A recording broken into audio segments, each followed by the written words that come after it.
Sekali peristiwa orang-orang Farisi berunding bagaimana mereka dapat menjerat Yesus dengan suatu pertanyaan.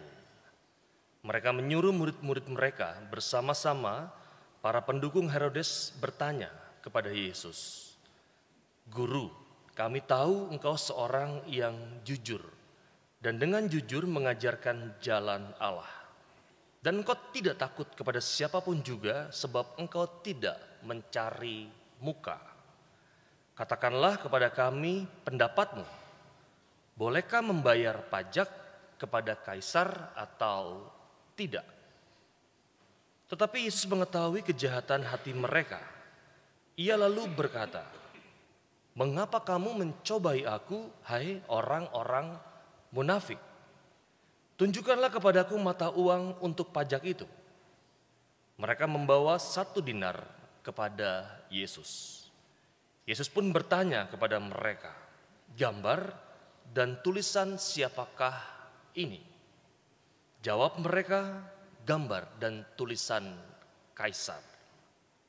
Lalu kata Yesus kepada mereka, "Berikanlah kepada Kaisar apa yang wajib kamu berikan kepada Kaisar, dan kepada Allah apa yang wajib kamu berikan kepada Allah." Demikianlah sabda Tuhan.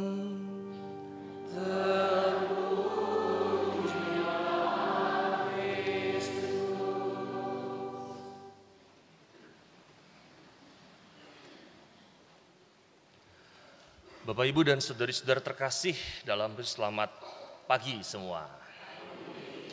Saya memberi judul refleksi hari ini adalah cermin kemerdekaan dan wajah yang sejati. Di sebuah desa yang damai hidup seorang kakek tua bernama Pak Budi. Ia adalah seorang pemahat kayu yang sangat ulung. Suatu kali seorang pemuda datang kepadanya membawa 2 buah balok kayu yang sama persis. "Pak Budi," kata pemuda itu, "tolong buatkan patung pahlawan yang gagah dari kayu ini.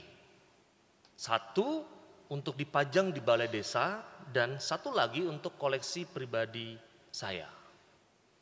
Pak Budi mengangguk, ia bekerja dengan tekun.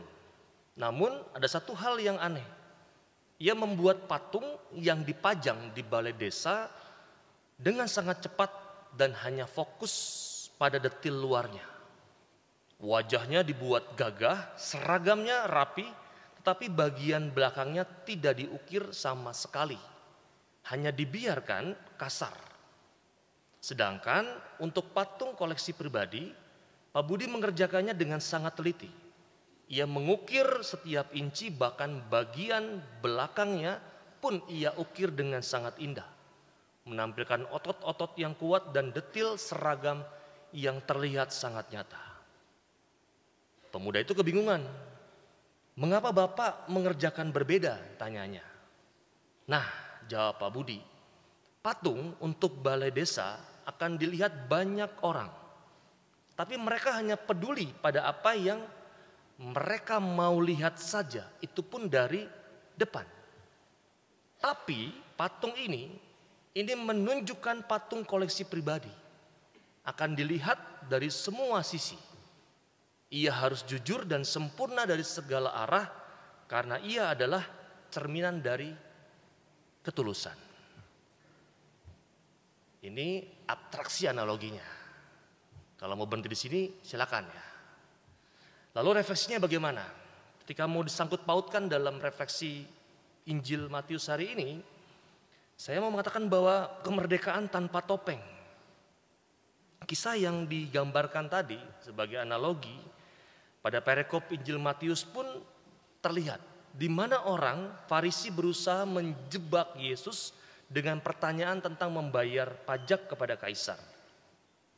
Yesus meminta mereka menunjukkan koin dan berkata, "Berikanlah kepada kaisar apa yang wajib kamu berikan kepada kaisar, dan apa yang wajib kamu berikan kepada Allah." Maka 3 poin refleksi yang hari ini saya mau berikan. Yang pertama, persembahan untuk negara itu digambarkan oleh saya sebagai depan panggung. patung yang dipajang di balai desa adalah simbol dari cara kita melayani negara di hadapan publik. Contoh, kita mengibarkan bendera, nanti sebelum lagu penutup kita akan menyanyikan lagu kebangsaan, bahkan ikut serta dalam upacara. Kemarin di gereja kita juga mengadakan lomba-lomba ramesan, ya Pak Hengki ya, itu datang 2.500 orang berbondong-bondong untuk lomba. Itu kan sebagai bagian dari bentuk bagaimana kita mewartakan persembahan untuk negara sebagai panggung depan. Dan banyak hal lagi yang lain. Dan ini bagian yang harus kita berikan kepada negara sebagai wujud perjuangan yang telah diberikan oleh para pahlawan kita. Dan saya katakan bahwa ini adalah pajak kita, tanda kutip, yang harus dilakukan dengan jujur. Kalau ini udah males, ya nggak usah masuk lanjut yang kedua. Ini hal yang terlihat, hal yang tampak saja. Maka refleksi yang kedua, persembahan untuk Tuhan, belakang panggung. Namun ada di sisi lain yang lebih penting, seperti patung yang diukir dengan detail di bagian belakangnya. Yesus berkata, berikanlah kepada Allah apa yang wajib kamu berikan kepada Allah. Jika kau ingin memiliki gambar kaisar, maka kita yang diciptakan menurut gambar Allah adalah miliknya. Dan ini adalah persembahan yang baik yang harus kita berikan. Bukan hanya yang terlihat oleh orang lain, tapi juga yang tidak terlihat. Menjadi pribadi yang bermanfaat tanpa topeng, berarti kita harus jujur dalam segala hal, bahkan saat tidak ada yang melihat. Maka hati yang tulus, niat yang bersih, dan perbuatan yang baik adalah sebetulnya tanda kutip pahatan yang terindah yang kita persembahkan kepada Tuhan. Maka diulang terus tuh, intensio, maksud hati. Bukan cuma tadi panggung depan, tampil, baik, melayani, tapi intensionya, maksud hatinya kosong, blong. Maka yang terjadi ya tadi, Anda melihat situasi yang ada dalam kondisi gereja kita mungkin, dalam kondisi berbangsa kita, dalam kondisi hidup berumah tangga Anda, bahkan dalam hidup keseharian Anda dalam seluruh hal. Yang dimunculkan untuk zaman sekarang adalah tampilan. Dan betul boleh tampilan sebagai persembahan pajak. Tapi tampilan yang baik juga. Bukan tampilan yang untuk menghancurkan. Sekarang udah mulai agak rusak nih. Persembahannya udah mulai hancur. Hatinya pasti nggak mungkin juga baik. Tapi ada persembahannya baik fisiknya, hatinya yang tidak baik. Maka panggung depan dan panggung belakang itu menjadi kata kunci yang penting. Terlihat baik juga dengan dibarengi intensi yang baik pula. Nah ini yang sulit sebetulnya. Semua tampak baik. Betulkah topeng itu baik? Tanyanya itu. Kalau baik adanya, mengapa harus ada hal-hal yang ternodai? Hal-hal yang tersakiti oleh karena apa? Seringkali di balik panggung itu lebih kejam dibandingkan apa yang di depan panggung kita. Yang terakhir, lalu apa menjadi makna kemerdekaan sejati saat ini?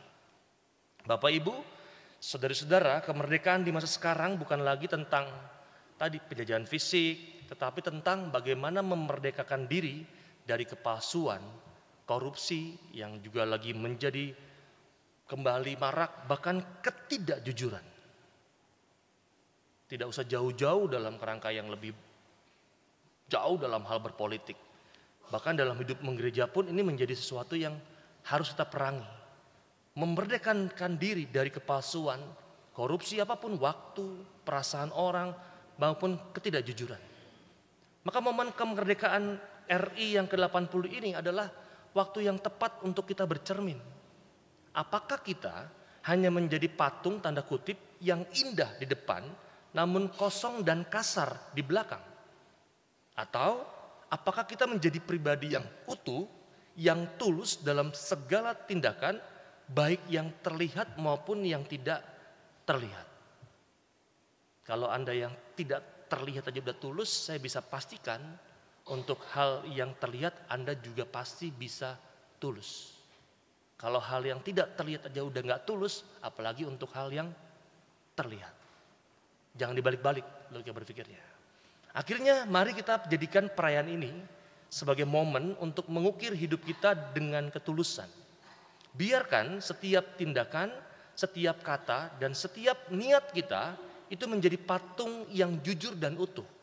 Sebagai wujud syukur atas kemerdekaan dan sebagai persembahan terbaik bagi Tuhan, bangsa, dan juga sesama kita. Titik. Maka selamat merayakan ulang tahun bangsa kita yang ke-80. Semoga ini menjadi hal yang baik untuk kita renungkan. Sekali lagi, jadilah pribadi yang utuh, pribadi yang jujur, dan pada akhirnya menjadi pribadi yang juga bermanfaat bagi diri dan juga banyak orang di sekitar kita. Maka mari kita hening sejenak.